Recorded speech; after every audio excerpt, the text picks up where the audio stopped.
قرآن چیخ چیخ کے کہہ رہا ہے کہ جو نماز نہیں پڑھتا وہ پاکستان کے شناختی کارڈ میں مسلمان ہے، اللہ کے ہاں وہ مسلمان نہیں ہے۔ صحیح مسلم میں یہ حدیث لکھی رہ گئی 246 کہ بندے کے کفر اور ایمان، شرک اور اسلام کے درمیان فرق ہی نماز ہے۔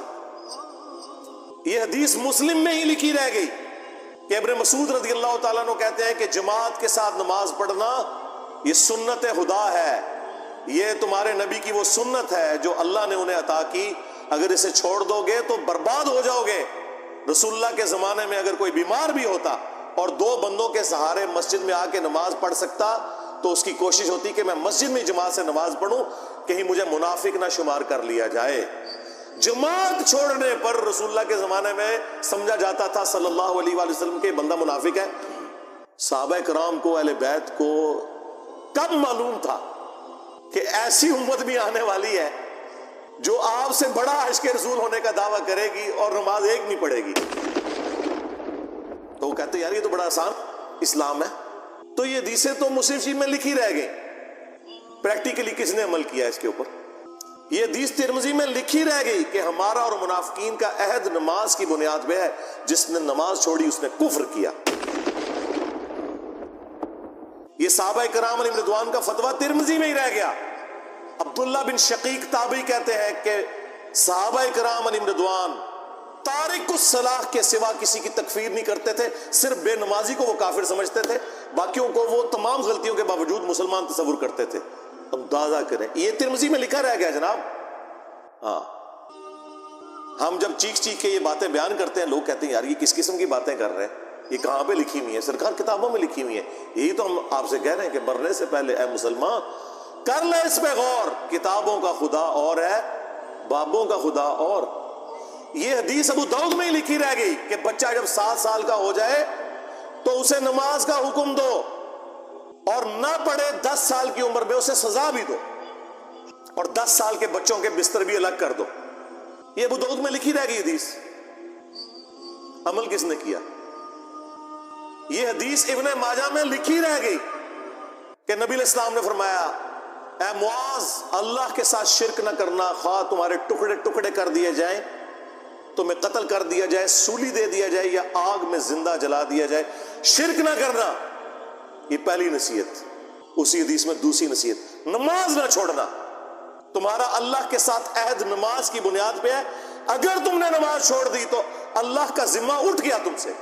اور تیسری چیز فرمایا شراب نہ پینا، یہ تمام برائیوں کی جڑ ہے۔ تو یہ حدیثیں تو لکھی رہ گئی سرکار۔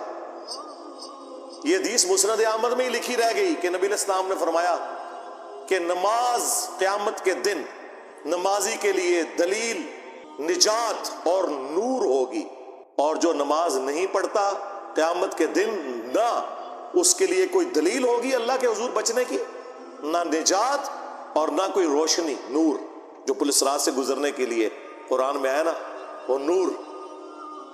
اور پھر نبی السلام نے فرمایا کہ بے نمازی کا حشر اسی حدیث میں آتا ہے، فرعون، قارون اور حامان اور امیہ ابن خلف کے ساتھ ہوگا۔ ہاں جی، کچھ بھی ہے تیرے محبوب کی امت سے ہے۔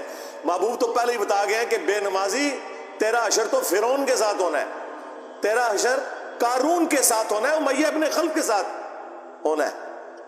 اور یہ تو میں آپ کو صرف ایک بات کر رہا ہوں۔ اب اگر میں قرآن کی توحید بیان کرنا شروع کروں تو قرآن کے پہلے صفحے کا ٹیسٹ دنیا کے کروڑوں مسلمان پاس نہیں کر سکتے۔ ایاک نعبد و ایاک نستعین، یہ قرآن میں لکھا رہ گیا۔ ماشاءاللہ فجر کی نماز میں یہ پڑھ کے نکلتا ہے، اور مسجد کے ساتھ جو دربار ہے ریگولرلی حاضری دے کے اس بابے سے بھی مانگ کے گھر آتا ہے۔ تو کیا نماز تو پڑھی؟ تو مسلمان ہے، تیری ہر نماز کی ہر رکعت میں تو یہ نہ پڑھے تیری نماز ہی نہیں ہوتی۔ ایاک نعبد و ایاک نستعین، اے اللہ عبادت بھی تیری کریں گے، دعا بھی تجھی سے مانگیں گے، مدد بھی تجھی سے مانگیں گے۔ یہاں مدد مانا دعا کے، لیکن یہاں مولویوں نے پھر پٹی پڑھا دی، ان کا نہیں جی امی سے روٹی نہ مانگے۔ اندازہ کریں قرآن کا مذاق اڑا رہے ہیں، حالانکہ انہیں پتہ ہے کہ قرآن میں یہ آیت موجود ہے وَتَعَاوَنُوا عَلَى الْبِرِّ وَالتَّقْوَى وَلَا تَعَاوَنُوا عَلَى الْإِثْمِ وَالْعُدْوَانِ، نیکی اور پرہیزگاری کے کاموں میں ایک دوسرے کی مدد کرو اور برائی میں الگ رہو۔ قرآن نے بتایا ہے کہ اللہ نے دنیا کو اسباب کے ساتھ جوڑا ہوا ہے. یہاں ایاک نستعین میں دعا کے اعتبار سے بتایا جا رہا تھا کہ غیر اللہ سے نہیں کرنی. ظاہری اسباب کا تو قرآن میں حکم ہے، لیکن دیکھ لیں. اور پھر جس شان سے اللہ تعالیٰ نے سورۃ النمل میں ذکر کیا، حیران کن بات آپ کو بتاؤں، اہل تشیع کے ہاں صبح و شام کی دعاؤں میں، سنت اذکار میں سورۃ النمل کی آیت نمبر 62 پڑھی جاتی ہے. ترجمہ نہیں کا بھی کسی نے پڑھا.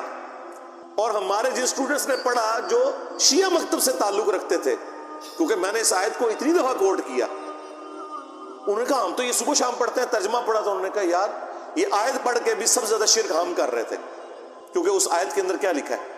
اَمَّن يُجِيبُ الْمُضْطَرَّ إِذَا دَعَا، بھلا بتاؤ کون ہے جو تکلیف میں گھرے ہوئے شخص کی فریاد کو سنتا ہے، وَيَكْشِفُ السُّوءَ، اور اس سے اس کی برائی کو، تکلیف کو دور کر دیتا ہے، وَيَجْعَلُكُمْ خُلَفَاءَ الْأَرْضِ، اور تمہیں اگلوں کا خلیفہ کرتا ہے زمین پر، تمہارے ماں باپ کے مرنے کے بعد تم، تمہارے مرنے کے بعد تمہاری اولاد کو. اِلَٰهٌ مَّعَ اللَّهِ، کیا اللہ کے ساتھ کوئی اور معبود بھی ہے؟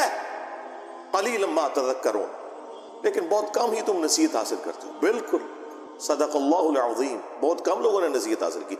اس آیت میں کلیئر کٹ لکھا ہے کہ جو اللہ کے سوا کسی اور سے دعا کرتا ہے گویا وہ اسے خدا بنائے ہوئے ہے.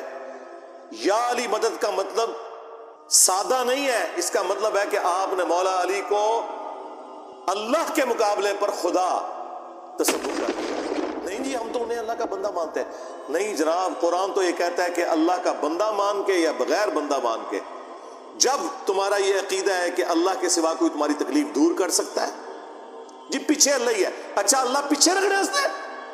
یہ دیکھیں حدیث میں لکھا ہوا ہے نماز کا طریقہ. اور نہیں جی ہمارے امام صاحب نے بھی تو وہی کچھ بتایا نا، پیچھے تھے اتنے بھی نبی علیہ السلام نے. نبی علیہ السلام پیچھے رکھنے کے لیے، میرے نبی صاحب ہے ہی کوئی نہیں، تیرے بابے تھے شاہ ہی کوئی نہیں. اللہ پیچھے، رسول پیچھے، آگے تمہارے بابے. عزتیں اویل کی ہیں تم نے اللہ اور اس کے رسول کے نام کے اوپر، چندے کھائے ہیں تم نے رسول اللہ کے نام کے اوپر صلی اللہ علیہ وآلہ وسلم، سواریاں سوار کی ہیں تم نے مکے اور مدینے کے نام کے اوپر، اور غداری کی ہے اپنے دین کے ساتھ. ممبروں پہ چڑھ کے کہتے ہو قرآن و حدیث ڈائریکٹ نہ پڑھنا گمراہ ہو جاؤ گے. واہ، یہ کوئی یہودی یا نصرانی آ کے بات کرے ہم منہ توڑ دیں. جس طرح آج آگ لگانے کے اوپر قرآن کو ہمیں کتنا غصہ چڑھا ہوا ہے. تیرا مفتی ہر جمعے کو کھڑا ہو کے کہ قرآن اور بخاری ڈائریکٹ نہ پڑھنا گمراہ ہو جاؤ گے. آگ تو یہ لگا رہا ہے، وہ آگ تو ایک دن تھی، اس سے کوئی فرق نہیں پڑا. قرآن کے ملینز آف کاپیز دنیا میں موجود ہیں، ملینز آف حافظ قرآن ہے. قرآن کو کوئی آگ نہیں لگا سکتا، دنیا سے ختم نہیں کر سکتا. اصل جو چور چھپا ہوا ہے وہ تیرے اندر چھپا ہوا ہے. جو یہ علماء ہیں، شیاطین، جنات اور انسانوں میں سے شیاطین، جو تمہیں یہ کہہ رہے ہیں قرآن حدیث ڈائریکٹ نہ پڑھنا گمراہ ہو جاؤ گے، اور تم کہتے ہو مفتی صاحب نے فرما دیا. سبحان اللہ. دنیا میں اگر کوئی مفتی صاحب لمبی داڑھی اور پگڑی اور ہاتھ میں تسبیح کے ساتھ آپ کو کوئی 2 نمبر چیز دے دیں، آپ ایک استری خریدنے کے لیے جائیں اپنے کپڑے کرنے کے لیے، اور اس پہ جعلی مور لگا کے وہ بندہ آپ کو وہ استری دے دے، اور آپ کو بعد میں پتہ چل جائے اس نے دھوکہ کیا ہے، تو آپ کیا کہیں گے؟ مفتی صاحب نے فرما دیا استری شریف. آپ غصے میں بھرے ہوئے جائیں گے اور کہیں گے کہ تو داڑھی رکھ کے بےایمانیاں کر رہا ہے، کہیں گے نا. تو یہ داڑھی والے جو مولوی ممبروں پہ چڑھے ہوئے جھوٹ سکھا رہے ہیں آپ کو، ان کو کبھی آپ نے کہا نہیں. آپ فرق دیکھ لیں، جہاں آپ کی دنیا کا نقصان ہوتا ہے نہ آپ کو مفتی کی داڑھی نظر آتی ہے، ہو سکتا ہے آپ جا کے آگ لگا دیں اس کی داڑھی کوئی، لیکن جہاں آپ کا دین کا نقصان ہو رہا ہے آپ کہتے ہیں مفتی صاحب نے فرما دیا. وہاں لاکھ چیختے رہے کہ یار یہ مفتی صاحب آپ کو اپنے بابوں کا دین بتا رہے ہیں، کتابوں میں دین کچھ اور لکھا ہوا ہے، ٹس سے مس نہیں ہوتے. تو یہ قرآن کی توحید کا ٹیسٹ نہیں تھے پاس کر رہے. ایک جاہل سے جاہل مسلمان کو بھی یہ بات سمجھ آنی چاہیے کہ بارش کون برساتا ہے؟ اللہ. ڈیوٹی کس کی ہے؟ فرشتوں کی. کیا ہم بارش فرشتوں سے مانگیں گے یا اللہ سے؟ تو بات ختم ہوگی. جو ڈیوٹیاں لائی ہیں جی بابیاں دیا، وہ چھڑ دے. ڈیوٹیاں لائی ہیں کدھر مر گئے وہ بابے کہ آج ہزاروں ایکڑ کے اوپر یوٹیوب کی جو ہارڈ ڈسک رکھی ہوئی ہے ان کے اوپر رسول اللہ کے خلاف گستاخانہ ویڈیوز رکھی ہوئی ہیں. بابا کدھر مر گئے؟ نگاہ مار کے کیوں نہیں ڈیلیٹ کرواتے؟ وہ بابا جی کہا کرتے تھے نا جی امت مر جائے. امام مالک فرماندے نے کہ حضور دیاں گستاخیاں ہو رہی ہیں اور امت زندہ ہے، بدلہ نہیں لیندی. امام مالک فرماتے تھے پھر امت زندہ کیوں ہے؟ پھر مر جائے ساری، پھر مر جائے ساری. پوری عالم اسلام اس وقت یا تو مر جائے، یا تو مر جائے سارا عالم اسلام، یا پھر حضور کی عزت پر پہ رہتا. بس دو باتوں میں سے ایک بات ہے، بس یا سارا اکٹھا ہو کے مر جائے یا پھر فرانس کو جواب دے.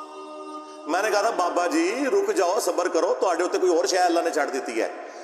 امت بعد ہی مرے، پہلے تیرے بابے کیوں نہیں مر جاندے بابیا جنہاں دی ڈیوٹیاں سن؟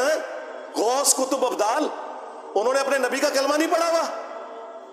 وہ کدھر مر گئے جو کل تک اپنے مریدوں کو یوں دیکھ کے تو جلا کے راکھ کر دیتے تھے، آج اتنے بغیرت ہو گئے کہ وہ یوٹیوب سے ویڈیوز نہیں ڈیلیٹ کر سک رہے. لے جاؤ اپنے بابے تو، کسی کام میں نہیں نکلے. پہلے وہ مرن نا، امت تو بیچاری کچھ کر نہیں سکتی، بابوں کے پاس تو اتنے رائٹس ہیں. وہ بابا لبو جی ڈیوٹی ہے اتنے جتنے ہارڈ ڈسک پہ ہیں اتنے جس غوث دی ڈیوٹی ہے انہوں لبو اتنا، اس سے میں 295 سیل آواں گا. امت مر جائے، تیرے بابے نہ مر جان، امت مر جائے. امت نو تے تسی مس گائیڈ کیتا ہے، شرک میں ڈبو دیا. او جی لاہور 1000 سال تو بابا بیٹھے ہے تے پال رہے لوگوں نو، چھڑ دے. آج چندے بند کر دینا گورنمنٹ، کتے پھرن گے دربارہ ہوتے تواڈے، صفائی کرنے والا کوئی نہیں ہوگا. بند کراؤ آج چندے، بابا پال رہے ہیں. تواڈے چندے دے پلدے نے تے تسی کہتے بابا پال رہے. شرم کی کوئی انتہا ہوتی ہے. یہ لوگ بات کرتے ہیں کہ قرآن جل گیا تو پورے ملک کے اندر ہنگامے کھڑے کیے ہوئے. قرآن تم لوگوں نے جلایا ہے شرک پھیلا کے. ویسے تو کہتے ہو ہم سنی ہیں. سنی وہ ہوگا جو بخاری مسلم کے طریقے کے مطابق جو رسول اللہ کے احادیث نقل ہوئی ہیں صلی اللہ علیہ وآلہ وسلم، رکوع میں جاتے وقت اور رکوع سے اٹھتے وقت رفع الیدین کرے گا. یا سنی وہ ہوگا جو اپنی پبلک کو یہ جھوٹ مشہور کرے گا کہ جی بغلے بت رکھ کے آندے سن تاں رفع الیدین ہوتا سی. واہ واہ! جس شخصیت کے ساتھیوں میں سیدنا عمر، سیدنا حمزہ، سیدنا علی جیسے دلیر اور اللہ کے شیر ہوں، اتنے لوگ بت رکھ کے تے حضور دے پیچھے آگے کھلوندے سن. اب گل کرنے لی کرو کوئی، سب کچھ جھوٹ نکلیا تھوڑا. قرآن کو آگ لگ گئی کہ تسی لائیے قرآن کو آگ. آپ لوگ دشمن ہیں اسلام کے. اس سے بڑی کیا دشمنی ہوگی؟ جو لوگوں کو کہتا ہے قرآن و سنت سے جوڑو، اس کو کہتے ہیں جی یہ لوگوں کو گمراہ کر رہے ہیں، ہمارے بزرگوں سے ہٹا رہے ہیں. جی بالکل اعلانیہ میں کہتا ہوں کہ میں آپ کے بزرگوں سے آپ کی پبلک کو ہٹا رہا ہوں، اس لیے نہیں کہ اپنے ساتھ جوڑوں، کیونکہ نہ تو میری کوئی چندہ بک، نہ میرا کوئی مدرسہ، ہاں نہ میری کوئی مسجد. چندے آپ کو دیں، نمازیں آپ کے پیچھے پڑھیں. ہم توڑ رہے اس لیے نہیں ہے، آپ کے بزرگ ویسے اس لیے توڑتے تھے کہ کسی سے توڑ کے اپنے ساتھ جوڑیں. اصل میں نا انہوں نے یہی جرم کیا، یہ سمجھتے ہیں دوسرے بھی یہی کچھ کرتے ہیں. بندہ خود چور ہے نا، دوسرے کو ہی سمجھتا ہے. یہ آپ صحیح کہہ رہے ہیں، یہ ایسے ہی ہوتا رہا. لیکن آج جو شخص آپ پہ اللہ تعالیٰ نے مسلط کیا ہے نا، یہ شخص آپ کے بزرگوں سے توڑ کے اپنے ساتھ نہیں جوڑ رہا، یہ اس کے ساتھ جوڑ رہا ہے جس کی قبر مدینے میں صلی اللہ علیہ وآلہ وسلم. صلو علی محمد وآل محمد، اللہم صلی علی محمد وعلی آل محمد.